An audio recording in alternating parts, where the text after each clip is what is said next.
Hoofnuus vanaand. Die omstrede sakeman Brian Mogotsi lê verklaring af oor die beweerde sluipmoordaanval maandag aand. Vodacom en Nkosana Makate bereik na jare 'n skikking oor sy Please Call Me konsep. En 'n nuwe foto-uitstalling by die Desmond en Leah Tutu Nalatenskap Stichting toon persoonlike stories van onreg en doodsgevaar teen LGBTIQ+ gemeenskap.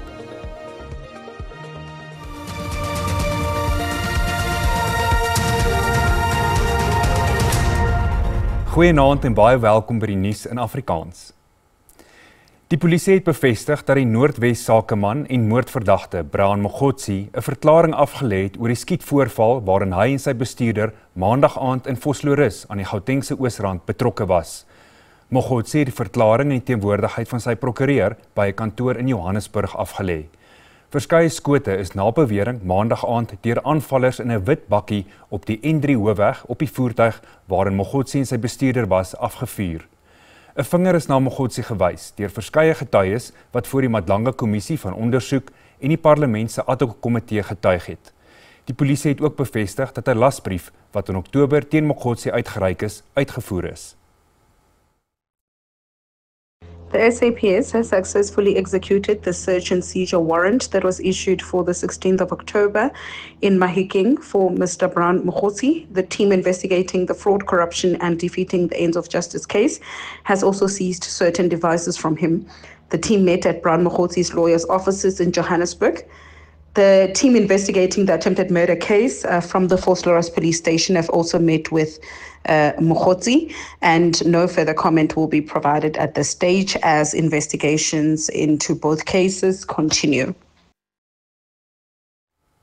Die Suid-Afrikaanse Polisiediens se intelligensiehoof, luitenant-generaal Dumisani Khumalo, het aan die Madlanga Kommissie van Ondersoek gesê dat die minister van Polisie wat op spesiale verlof is, Senzo Mchunu, die taakspan wat politieke moorde in KwaZulu-Natal ondersoek het, aangesê het om een van hulle ondersoeke voort te sit nadat dit reeds ontbind is.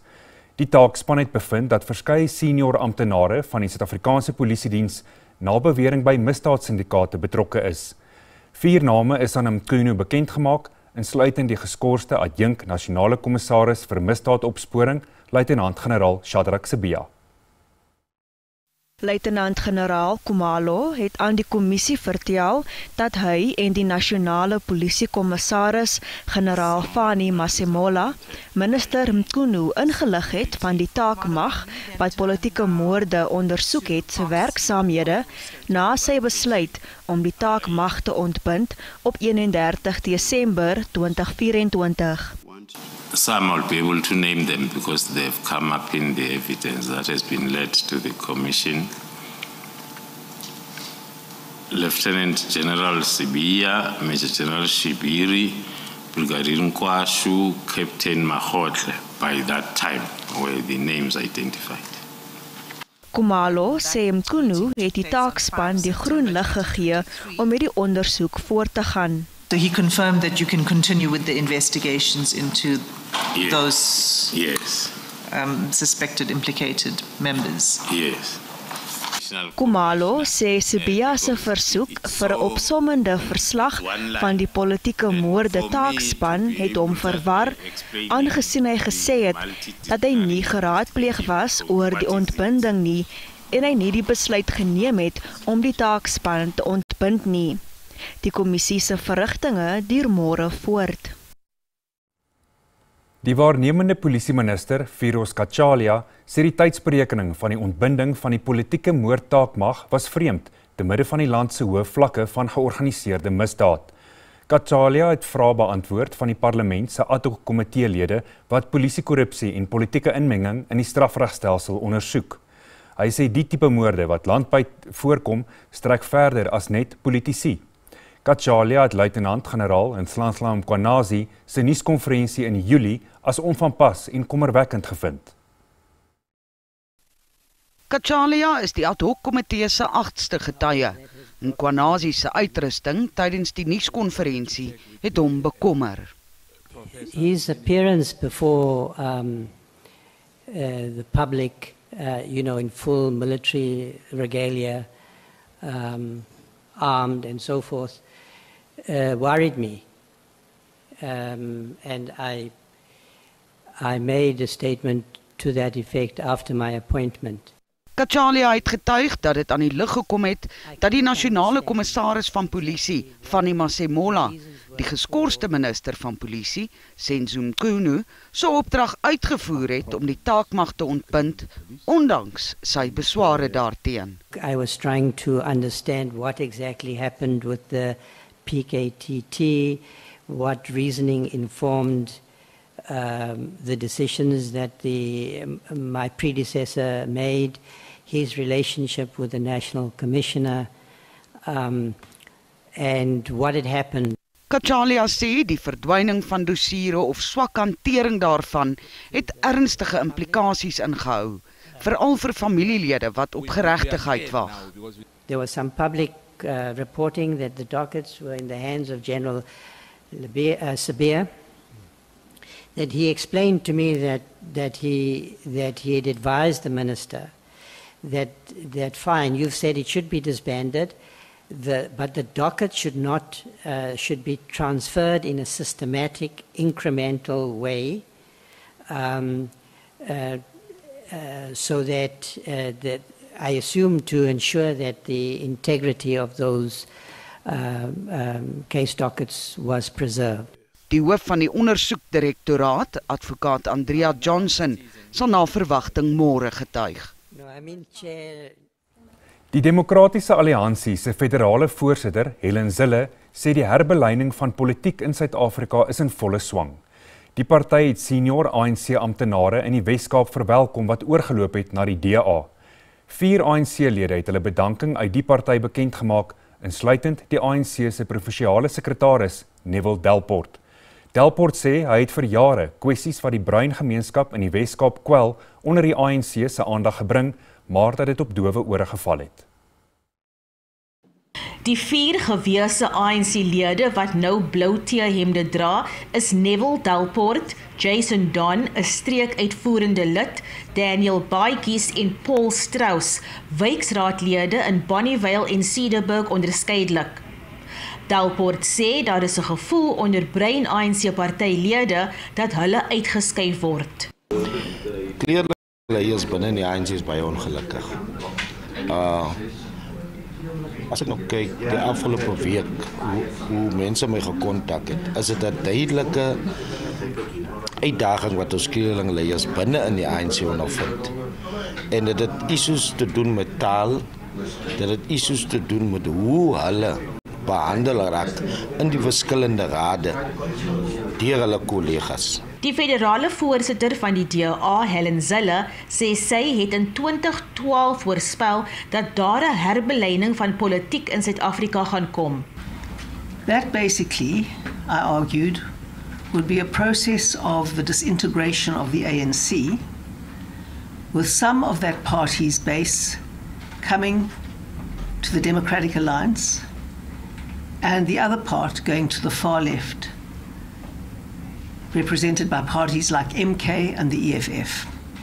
Die ANC in die provinsie het teruggekap en dit as 'n desperate stap beskryf om rasisme in die Wes-Kaap weg te steek. They have now found themselves with no other options other than to scrap at the bottom of the ANC barrel for any scraps they can find in order to cling on to that depleted relevancy.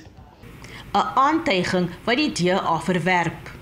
Wanneer ons in gesprek is met raadslede van ander partye en selfs lede van die wetgewer en lede van die nasionale parlement, praat ons oor waardes en beginsels. Natuurlik, dis die twee kontraste wat tans in ons land uitspeel.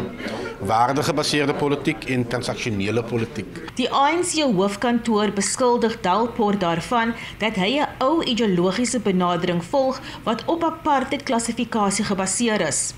Maar Delport sê dit is net die begin van 'n string ANC-raadslede wat beplan om te loop. Hy sê mense is ongelukkig oor die gebrek aan breinverteenwoordiging in partystrukture en dat die ANC nie belangstel om breinleiers te ontwikkel nie. Eybre Babie, SAIK Nuusparlement.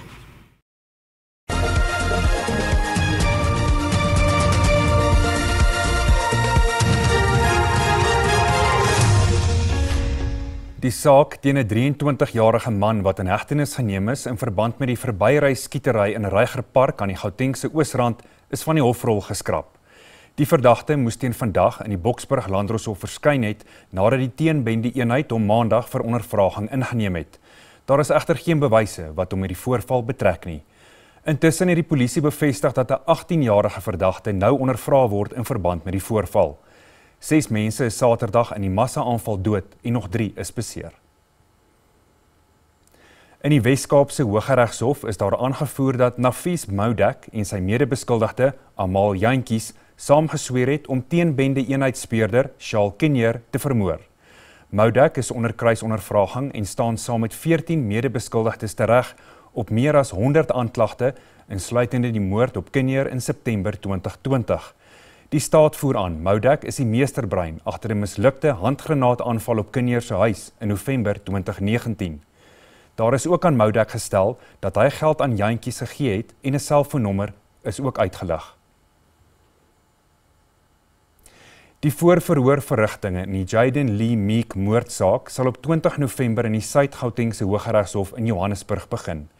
Jaden Lee se ma, Tiffany Meek, word van die 11-jarige se moord aangekla. Hy is in Mei vanjaar by die Vleerhof woonstelle in Rodepoort vermoor. Die 31-jarige Tiffany word ook van regsveruideling aangekla en bly in aanhouding. Sy het vlugtig in die Rodepoort Landdroshof verskyn waar sy om regshulp aansoek gedoen het voordat die saak na die Hooggeregshof oorgeplaas is. Die Verenigde Nasies se korrespondentevereniging het die SAIK se korrespondent in New York, Sherwin Bryce Peace, en videojoernalis Aaron Burbrick bekroon met die VN korrespondentevereniging se Ricardo Ortega herdenkingsprys. Bryce Peace en Burbrick word bekroon vir hulle beriggewing oor die Verenigde Nasies, die VN-agentskappe en die VN se werk. Bryce Peace, wat sedert 2008 die SAIK se korrespondent by die VN en in die VSA is, was ook die VN-korrespondentevereniging se president in 2017 en 2018.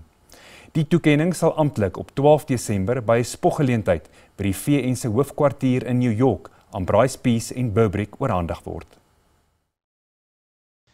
The SABC News team in New York is absolutely thrilled by this acknowledgement. It's a validation of our work and commitment, but also the investment that the public broadcaster continues to make in our operations in the United States. Our ethos is to deliver quality, accurate content that not only inspires but educates and informs, driven by substance and facts. Aaron and I are proud to receive this award, but also honoured to represent SABC News on the international stage. Ondanks president Donald Trump se dreigemente het New York die 34-jarige demokraat Zohran Mamdani verkies tot sy nuwe burgemeester. Die demokrate het ook sukses behaal in verkiesings in New Jersey, Virginia en Kalifornië. Tonight you have delivered a mandate for change. A mandate for a new kind of politics. Mamdani is die eerste moslim burgemeester van New York en die jongste een in meer as 'n eeu.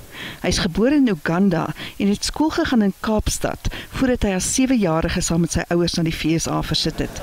Mamdani is 'n sosialis en het buitensporige lewenskoste in New York as sleutelbeginsel van sy veldtog gebruik. And we will build a city hall that stands steadfast alongside Jewish New Yorkers and does not waver in the fight against the scourge of anti-Semitism.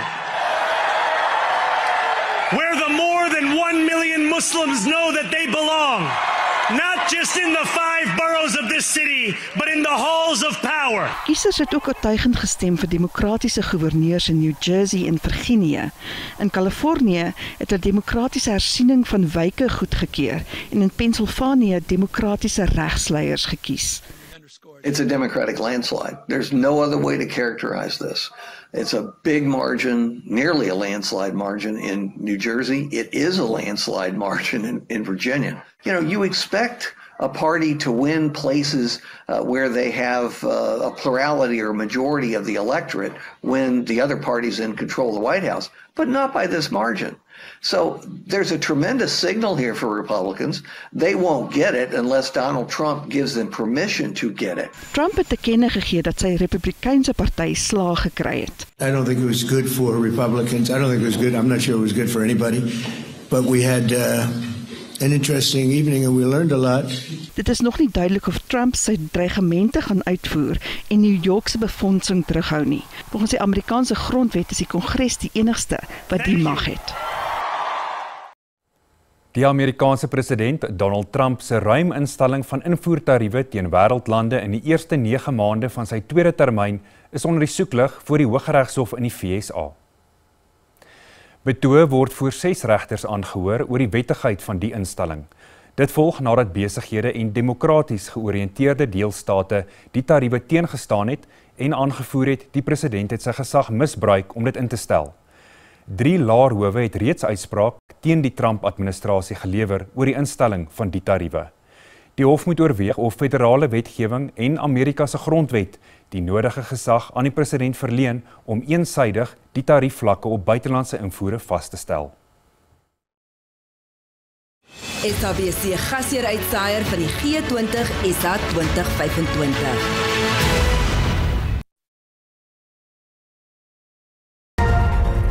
Welkom terug. Die uitvinder van die Please Call Me diens, Nkosana Makate en die selfoonreus Vodacom het buite die hof geskik. Vodacom het in 'n verklaring bevestig dat sy raad die skikkingsooreenkoms goedgekeur het. Besonderhede oor die skikking is onbekend. Vodacom sê in sy verklaring die skikkingsbedrag is in berekening gebring en sal aan die groep se tussentydse resultate wat later van dese maand vrygestel sal word weerspieël. As deel van die skikkingsooreenkoms het Vodacom sy aansoek by die Appelhof in Bloemfontein teruggetrek. Vodacom het ook 'n kennisgewing aan die Hooggeregshof gestuur om die uitspraak van 8 Februarie 2022 in die saak te laat vaar.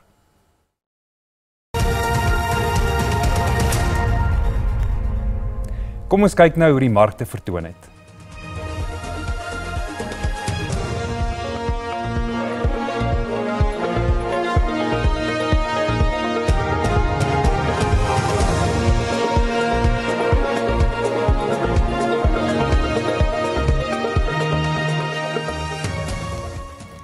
Een nuwe foto-uitstalling by die Desmond en Leah Tutu Nalatenskap Stichting in Kaapstad plaas die kollig op die gedwonge ontheemding en vervolging van die LGBTIQ+ gemeenskap.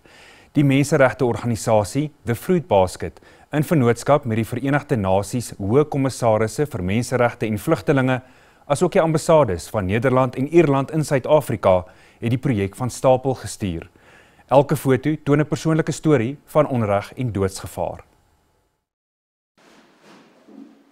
Met die titel Putting a Human Rights Face to LGBTIQ+ Forcibly Displaced Persons in South Africa, toon die uitstalling die persoonlike werklikheid vir elke individu wat moes vlug van geweld en diskriminasie. Die Desmond en Leah Tutu Nalatenskap Stichting sê die aartsbiskop was 'n strydros vir die regte van die LGBTIQ+ gemeenskap. Hy het homself openlik ten sterkste daaroor uitgespreek. Die stigting sê dis belangrik dat Suid-Afrika 'n veilige land is vir alle mense wat vlug van vervolging.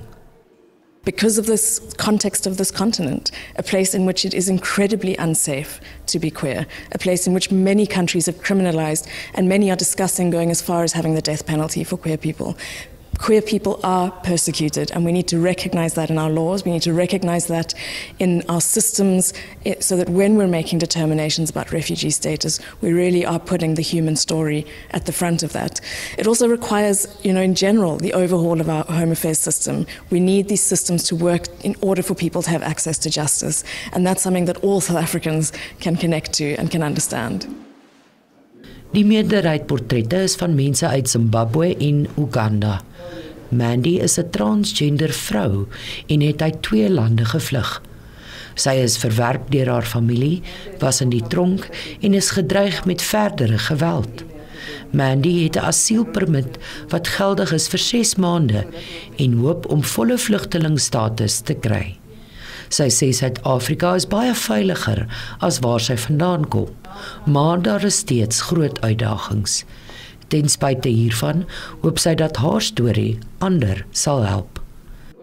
I would tell everybody to not give up, because if I had given up way back when I was in prison in Uganda, I think I wouldn't be safe today to share my story with all of you. So giving up should not always be your option. Continue fighting. Just know that one day, one time, your story is going to be heard and your space is going to be respected. Die uitstalling is oop vir die publiek tot die einde van November. Mariska Botha, SAK nuus, Kaapstad.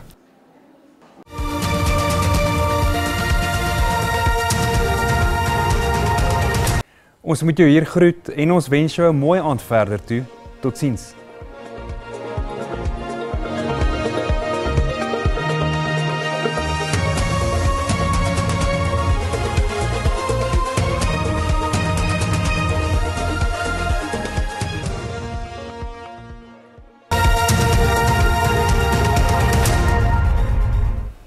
Goeienaand en hartlik welkom. Die weer is as volg. Wat vandag aan betref enkel tot verspreide buie kom voor in die sentrale dele van die land en 'n streek tot in die oostelike helfte. Met 'n 60% kans van wat verwag kan word in Limpopo, streek oor Mpumalanga tot in dele van KwaZulu-Natal. Oggendmis kan ook verwag word in grensende binne van KwaZulu-Natal, asook in die kus. Sterk wind kom ook voor in die Wes-Kaap. As ons kyk na môre, enkel tot verspreide buie wat verwag kan word in die noordoostelike dele van die land, met wyd verspreide buie wat voorkom in dele van Mpumalanga, asook in die Oos-Vrystaat. Oggendmis kom ook voor in KwaZulu-Natal, Oos-Kaap, asook in die sentrale dele van die Noord-Kaap. Lig tot matige wind kan verwag word in die binneland, maar sterk wind langs die kus. Daar is 'n weerwak uitgereik deur die Suid-Afrikaanse Weerdiens vir hewiger donderbuie en dit kom voor Limpopo, Mpumalanga en KwaZulu-Natal, asook stormwind aan die Wes-Kaap. So wees asseblief versigtig want dit kan navigasieprobleme veroorsaak. Die weerwak geld ook vir môre vir hewige donderbuie. Dit kom vir Noord-Kaap, Noordwes, Limpopo, Gauteng, asook in dele van Mpumalanga en die Vrystaat en dit kan lei tot kusvloede, so wees asseblief versigtig. Kom ons kyk na ons minimum en maksimum temperature in Gauteng. Wyd verspreide buie kom voor. Dit is ook warm. Pretoria het 'n minimum van 15 en 'n maksimum van 27. Johannesburg se maksimum is 25 grade. In Limpopo onthou die waarskuwing wat uitgereik is, anders is warm. Bella het 'n minimum van 14 en 'n maksimum van 26. In Mpumalanga, wyd verspreide buie kom voor, anders is warm. Standerton het 'n maksimum van 25, asook Skukuza, die kookstyd tot 29 grade in Skukuza. In KwaZulu-Natal, enkele buie kan verwag word tot wyd verspreide buie, anders is koel. Durban se minimum daar is 19 grade en 'n maks van 22. In die Oos-Kaap, dit is koel in hierdie provinsie, Makanda se maksimum daar is 20 grade, asook Gqeberha. Graafrenet se minimum is 10 met 'n maks van 25. 'n warme dag kom ook voor in Wes-Kaap. Vredendal se maksimum is 36 grade. Dan beweeg ons na die Noord-Kaap. 'n warme dag kan verwag word. Die kook styg tot 34 grade in Appington. Terug na die binneland en die Vrystaat. Wyd verspreide buie kan ook verwag word, anders warm. Temperatuur in die hoë 20's, welkom se maksimum is 27. Dan laastens Noordwes. 'n warme dag kom voor, asook met wyd verspreide buie. Rustenburg se maksimum is 29 grade. Swaziland en Bloemhof se maksimum is 30. Dis 'n afval ons hier by die weersentrum. Geniet die aand.